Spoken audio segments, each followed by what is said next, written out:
Shalom saudara-saudara semua, kita berjumpa kembali dalam doa tengah minggu dari GUP Harvest Surabaya.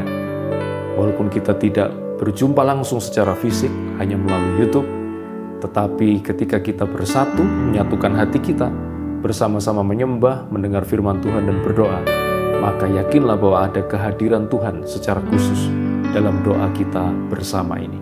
Mari kita sama-sama menyembah Tuhan dengan segenap hati kita, mengucap syukur untuk kebaikan Tuhan, mengucap syukur untuk kasih-Nya kepada kita, dan kita mau mengatakan bahwa Tuhanlah satu-satunya tempat pengharapan kita, satu-satunya tempat kita bersandar.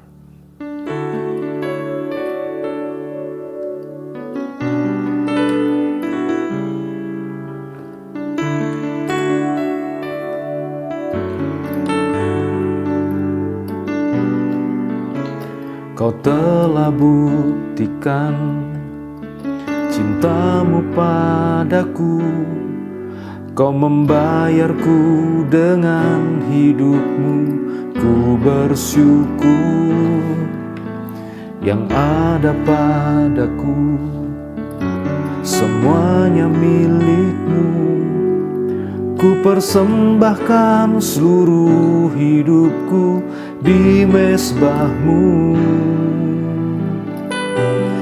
Hanya Kau yang menjadi tempat jawaban, hanya Kau tempatku berharap.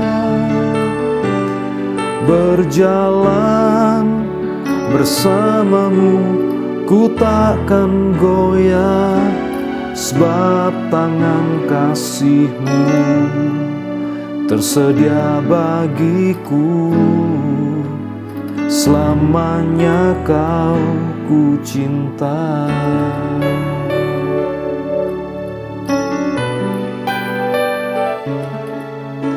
Kau telah buktikan cinta-Mu padaku, Kau membayarku dengan hidup-Mu. Ku bersyukur yang ada padaku, semuanya milik-Mu. Ku persembahkan seluruh hidupku di mezbah-Mu. Hanya Kau yang menjadi tempat jawaban, hanya Kau tempatku berharap. Berjalan bersama-Mu, ku takkan goyah, sebab tangan kasih-Mu tersedia bagiku. Selamanya Kau ku cinta. Hanya Kau yang menjadi tempat jawaban, hanya Kau tempatku berharap. Berjalan bersama-Mu, ku takkan goyah, sebab tangan kasih-Mu tersedia bagiku. Selamanya Kau ku cinta. Hanya Kau yang menjadi tempat jawaban, hanya Kau tempatku berharap. Berjalan bersama-Mu, ku takkan goyah, sebab tangan kasih-Mu tersedia bagiku. Selamanya Kau ku cinta. Hanya Kau yang menjadi tempat jawaban, hanya Kau tempatku berharap. berjalan bersamamu ku takkan goyah, sebab tangan kasih-Mu tersedia bagiku. Selamanya Kau ku cinta, sebab tangan kasih-Mu tersedia bagiku. Selamanya Kau ku cinta.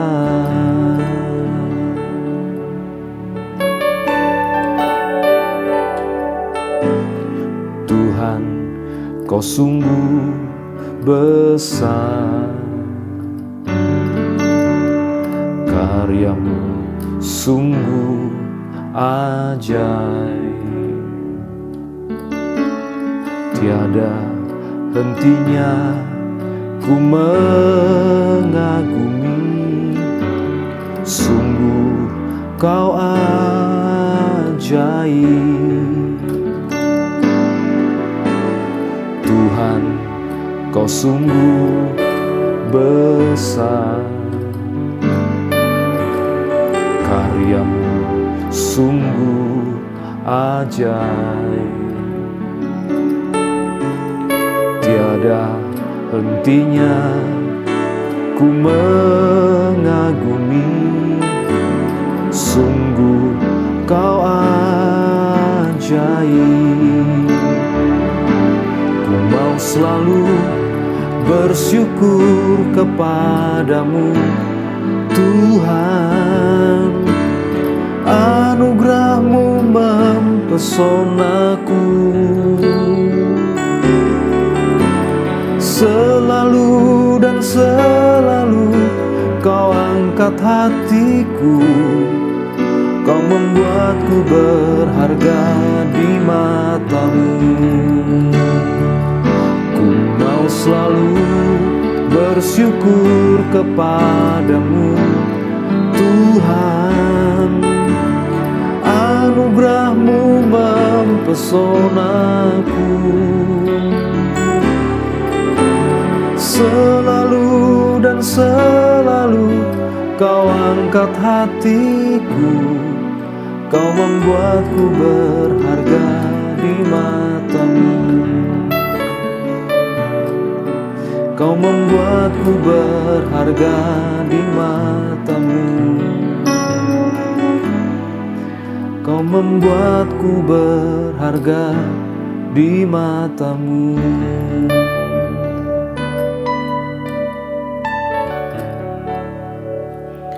Terima kasih buat kebaikan Tuhan, buat anugerah Tuhan. Engkau membuat kami berharga di mata Tuhan, dan kami bersyukur Tuhan untuk semua kebaikan Tuhan. Tuhanlah satu-satunya tempat kami berharap, dan kami yakin dan kami bersyukur Engkau adalah tempat pengharapan kami yang teguh. Tuhan, sebentar kami akan mendengar firman Tuhan. Kiranya Engkau berbicara kepada kami lewat firman Tuhan, menguatkan kami, mengubah hati dan hidup kami lewat firman Tuhan. Terima kasih Tuhan, di dalam nama Tuhan Yesus kami telah berdoa. Amin. Nah, saudara, renungan firman Tuhan hari ini saya ambil dari Lukas pasal 5 ayat 31 sampai dengan ayat yang ke-32. Lalu jawab Yesus kepada mereka, katanya, bukan orang sehat yang memerlukan tabib, tetapi orang sakit. Aku datang bukan untuk memanggil orang benar, tetapi orang berdosa, supaya mereka bertobat. Saudara, dua ayat ini merupakan bagian dari satu perikop, yaitu dari pasal 5 ayat 27 sampai dengan ayat yang ke-31. Dan perikop ini menceritakan tentang pertobatan seorang pemungut cukai yang bernama Lewi. Saudara, siapakah pemungut cukai itu sebenarnya siapa? Mereka ini adalah orang-orang yang diberi wewenang oleh pemerintah Romawi untuk menarik pajak dari orang-orang Yahudi. Nah, pada saat itu orang Yahudi, Israel, dijajah oleh Romawi, dan mereka harus membayar pajak yang berat kepada pemerintah Romawi. Biasanya pemerintah Romawi tidak langsung memungut pajak itu kepada orang-orang Israel, pada orang-orang Yahudi, tetapi mereka menunjuk orang-orang dari kalangan orang Yahudi sendiri untuk memungut pajak dan kemudian menyetorkan pajak itu kepada pemerintah Romawi. Nah, mereka itulah yang disebut sebagai pemungut cukai. Pemungut cukai adalah orang yang sering dianggap sebagai pengkhianat bagi bangsa Yahudi. Ya tentu saja begitu. Mereka sebagai bagian dari orang Yahudi yang dijajah oleh Romawi, tapi mereka bekerja untuk kepentingan penjajahnya itu. Dan bukan saja para pemungut cukai ini dianggap sebagai pengkhianat, tetapi mereka adalah orang-orang yang suka memeras orang-orang sebangsanya. Pemungut cukai seringkali memungut pajak lebih dari yang ditetapkan atau ditargetkan oleh pemerintah Romawi. Tujuannya supaya mereka mendapatkan kelebihan uang pajak itu untuk memperkaya diri mereka sendiri, untuk keuntungan diri mereka sendiri. Saudara, itulah sebabnya para pemungut cukai ini dibenci oleh orang-orang Yahudi. Pertama, mereka adalah kaki tangan dari para penjajah, sehingga mereka dianggap pengkhianat. Dan yang kedua, mereka memungut pajak lebih besar daripada yang harus disetorkan kepada pemerintah Romawi. Mereka berusaha mengeruk keuntungan sebanyak-banyaknya dengan memeras orang-orang sebangsanya. Saudara, itulah latar belakang Lewi, sang pemungut cukai yang diceritakan di dalam teks ini. Lewi juga demikian, sebagai pemungut cukai dia ditolak, dibenci oleh orang Yahudi. Tetapi yang menarik adalah ketika Tuhan Yesus melihat Lewi, sang pemungut cukai itu sedang duduk di tempat pemungutan cukai, sudah bisa baca di ayat-ayat sebelumnya, Tuhan mengajak Lewi untuk mengikuti dia. Bahkan Tuhan menerima undangan dari Lewi untuk makan bersama di rumahnya. Dan yang datang dalam acara jamuan makan itu adalah sejumlah besar pemungut cukai. Sudah bisa baca itu di pasal 5 ayat 29 dan juga orang-orang yang lain. Saudara, biasanya orang-orang Yahudi tidak mau berurusan dengan pemungut cukai. Mereka tidak mau berkomunikasi dengan pemungut cukai. Mereka tidak mau berteman dengan pemungut cukai. Mereka benci sekali kepada para pemungut cukai ini. Tapi kita lihat Tuhan Yesus justru duduk makan. Itu adalah sebuah bahasa, sebuah ekspresi pertemanan, persahabatan, kesediaan untuk menerima orang-orang yang dibenci dan disingkirkan ini. Maka ketika ahli Taurat dan orang Farisi melihat bahwa Tuhan Yesus duduk makan bersama dengan para pemungut cukai, maka mereka protes kepada Tuhan Yesus. Mereka tidak suka dengan apa yang dilakukan Tuhan. Tetapi Tuhan menjawab dengan sebuah jawaban yang luar biasa. Tadi kita sudah membaca itu. Tuhan berkata, bukan orang sehat yang memerlukan tabib, tetapi orang sakit. Aku datang bukan untuk memanggil orang benar, tetapi orang berdosa, supaya mereka bertobat. Tuhan menerima para pemungut cukai itu, yang ditolak oleh orang. Tuhan menerima para pemungut cukai yang disingkirkan dan tidak disukai oleh orang itu. Tuhan menganggap bahwa mereka ini seperti orang-orang yang sakit, tetapi Tuhan justru datang untuk mereka, orang-orang yang sakit secara rohani, orang-orang yang butuh pemulihan dalam hidup mereka. Tuhan justru datang untuk mereka, bukan untuk orang yang sehat atau orang yang merasa dirinya sehat. Saudara, teks ini menunjukkan kepada kita bahwa kita ini diterima oleh Tuhan. Seburuk apapun masa lalu kita, Tuhan menerima kita. Walaupun dulu kita sering berbuat dosa, kita sering melukai hati Tuhan dan sesama, kita sering berbuat salah kepada Tuhan dan sesama, bahkan mungkin kita disingkirkan oleh orang. Tetapi seburuk apapun keadaan masa lalu dan hidup kita, Tuhan ingin memulihkan kita dan kita diterima oleh Tuhan. Nah, saudara, mungkin dulu kita pernah gagal. Dulu kita bukan orang yang baik-baik saja. Kita banyak kali berbuat dosa, tapi ketika kita datang kepada Tuhan, maka Tuhan akan menyambut kita dengan tangan yang terbuka. Dia akan menyambut kita dengan tangan yang terbuka lebar. Dia menerima kita. Dia tidak jijik kepada kita. Dia tidak menolak kita, orang-orang yang sebenarnya punya banyak sekali kelemahan, dosa, dan kesalahan. Tuhan selalu mau menerima kita. Itulah pesan, salah satu pesan dari teks ini. Tuhan menerima kita, orang-orang yang berdosa, orang-orang yang sakit secara rohani, karena dia datang bukan untuk orang yang sehat, tapi dia justru datang untuk orang-orang yang sakit, yang merasa butuh pemulihan dari Tuhan. Saudara, tapi kita lihat Tuhan tidak saja menerima kita dengan semua kekurangan dan kelemahan kita, tetapi Tuhan memanggil kita supaya kita bertobat. Kita diterima oleh Tuhan, dipanggil oleh Tuhan, bukan sekedar diterima begitu saja, tapi kita diterima dan dipanggil oleh Tuhan supaya kita bertobat. Kenapa, saudara? Karena hanya dengan pertobatan saja, maka hidup kita akan dipulihkan oleh Tuhan. Pertobatan itu ada dua macam, saudara. Yang pertama adalah pertobatan ketika kita pertama kali percaya kepada Tuhan Yesus. Pada saat itu kita bertobat dari cara pikir kita yang lama. Dulu mungkin kita belum percaya kepada Tuhan Yesus. Dulu kita masih belum sepenuhnya yakin bahwa Yesus adalah satu-satunya juru selamat.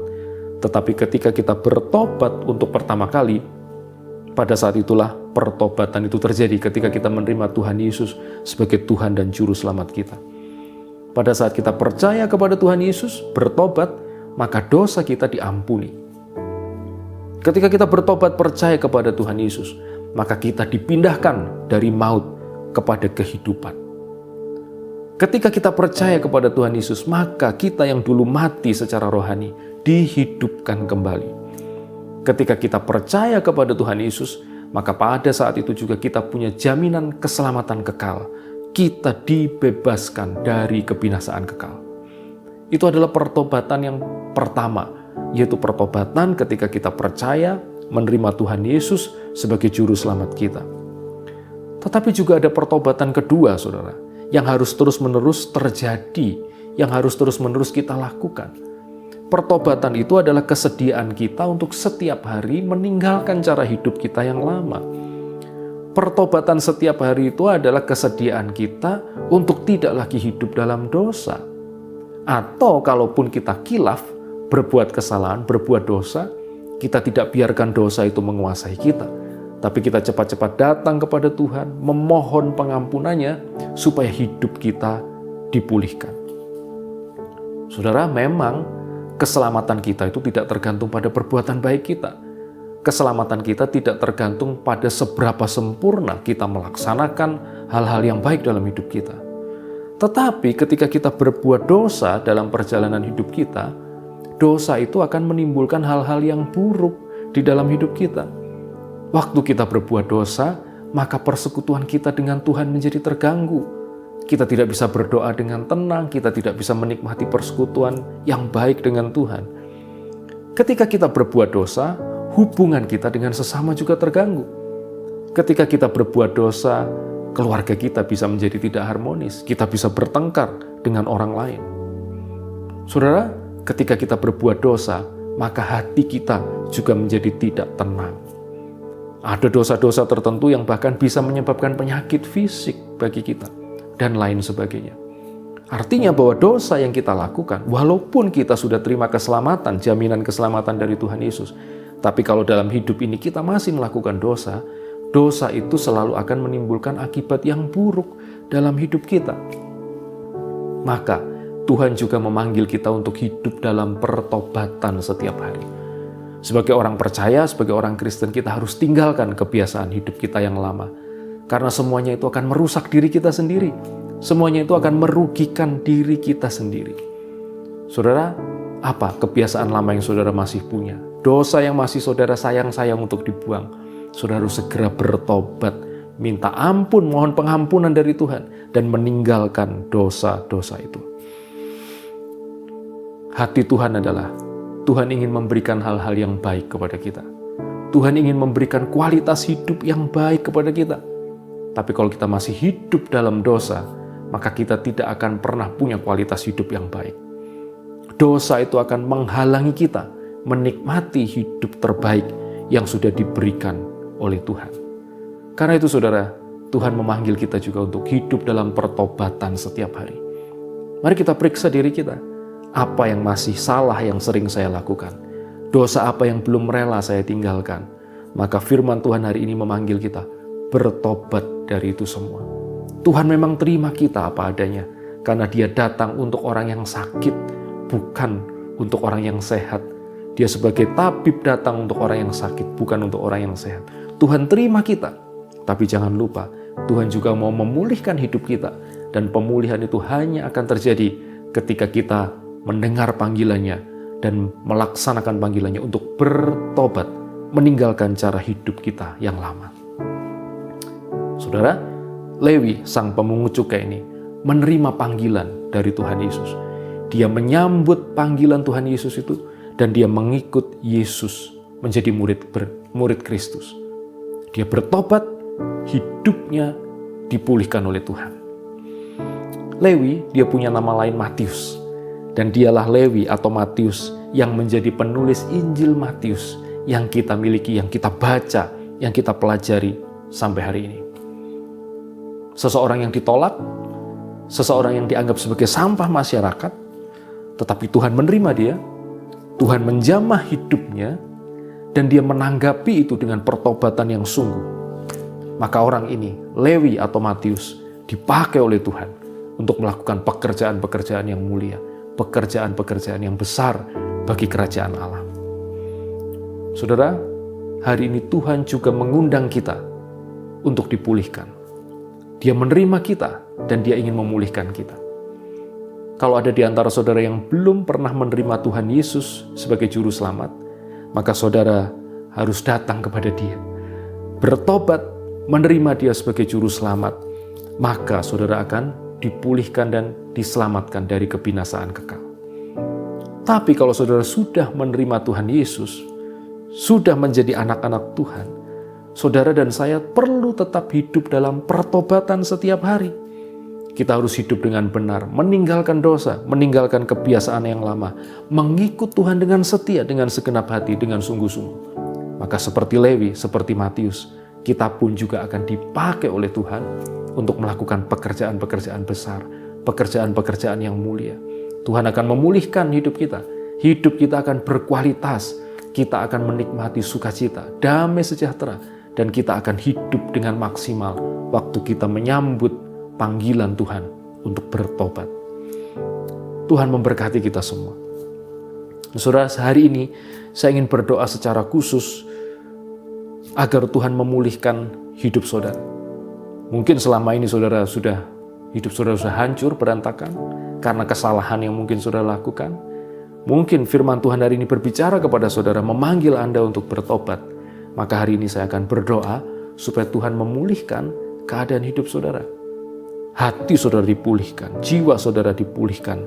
Dan kemudian saya berdoa supaya saudara semua yang bersama-sama dengan saya berada dalam doa tengah minggu ini, saudara semua dipulihkan dan hidup saudara dipakai oleh Tuhan untuk melakukan pekerjaan-pekerjaan yang besar.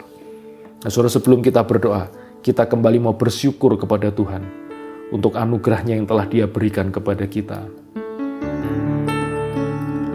Ku mau selalu bersyukur kepadamu, Tuhan.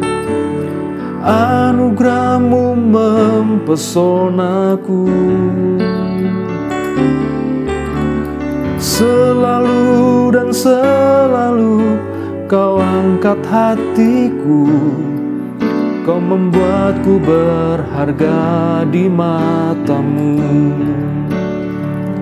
Ku mau selalu bersyukur kepadamu, Tuhan. Anugerah-Mu mempesonaku, selalu dan selalu Kau angkat hatiku, Kau membuatku berharga di mata-Mu.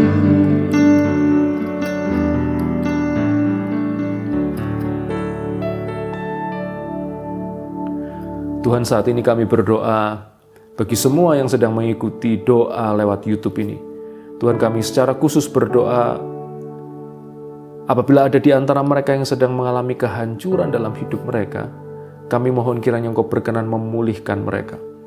Mungkin ada kehidupan-kehidupan yang sedang hancur karena dosa dan kesalahan yang dilakukan. Ada kehidupan-kehidupan yang sedang hancur karena pilihan-pilihan yang salah yang sudah dibuat. Tuhan, kami bersyukur karena firman Tuhan memberitahu kami bahwa Tuhan bersedia untuk menerima kami. Dan bukan saja Tuhan bersedia menerima kami, bukan saja Tuhan bersedia mengampuni kami, tetapi Tuhan juga ingin memulihkan hidup kami lewat pertobatan yang sungguh yang kami lakukan. Karena itu Tuhan, saat ini kami berdoa mohon pemulihan Tuhan untuk semua yang mengikuti doa ini yang sedang hancur hidupnya. Keluarga-keluarga yang sedang berantakan, kami mohon Tuhan memulihkan. Ada kuasa Tuhan yang bekerja dalam hidup mereka. Ada kuasa Tuhan yang bekerja di tengah keluarga-keluarga yang sedang mengalami masalah. Kiranya Tuhan menjamah hati setiap anggota keluarga dan Tuhan memulihkan keluarga-keluarga ini kembali menjadi utuh. Semua kehidupan yang hancur, kondisi mental yang sedang drop, yang sedang frustrasi, baik karena tekanan hidup, karena dosa, karena kesalahan sendiri, kami mohon jamahan Tuhan. Engkau membalut semua luka hati mereka. Engkau memulihkan hidup mereka. Dan Tuhan tolong mampukanlah kami semua untuk hidup dalam pertobatan. Taat sungguh kepada firman Tuhan. Hidup sesuai dengan kehendak Tuhan. Dan kami yakin kami akan melihat berkat Tuhan, pertolongan Tuhan, pemulihan dari Tuhan terjadi atas hidup kami. Tuhan, kami berdoa untuk semua yang mengikuti doa ini, yang sedang mengalami masalah kesehatan. Kami mohon kiranya Tuhan menjamah, menyembuhkan mereka. Kami mohon Tuhan memberi kepada mereka kekuatan. Dan kami percaya kuasa Tuhan masih bekerja, masih berlaku sampai pada hari ini untuk menjamah dan menyembuhkan yang sakit. Bagi yang sedang mengalami kesulitan ekonomi, kami mohon anugerah Tuhan. Kami mohon Tuhan memberi jalan keluar, memberi hikmat kepada mereka apa yang harus mereka lakukan. Dan kiranya Tuhan tolong, Tuhan yang akan mencukupkan semua yang diperlukan oleh umat Tuhan. Semua beban, persoalan, masalah yang sedang dihadapi oleh umat Tuhan, kami tahu Engkau mendengar dan melihat semuanya. Semua tetesan air mata kami ditampung oleh Tuhan di dalam kirbat-Mu. Dan Engkau melihat itu, Engkau menolong mereka, Engkau menolong kami semua menghadapi begitu banyak perjuangan dalam hidup kami. Terima kasih Tuhan, kami percaya berkat Tuhan ada atas kami. Pertolongan Tuhan ada atas kami. Dan sekarang saudara-saudara, terimalah berkat-berkat Tuhan. Tuhan memberkati engkau dan melindungi engkau. Tuhan menyinari engkau dengan wajah-Nya dan memberi engkau kasih karunia. Tuhan menghadapkan wajah-Nya kepadamu dan memberi engkau damai sejahtera. Kiranya berkat dari Allah Bapa, kasih Tuhan Yesus Kristus, dan persekutuan dalam Roh Kudus menyertai kita semua hari ini sampai Maranatha Tuhan Yesus datang kembali. Amin.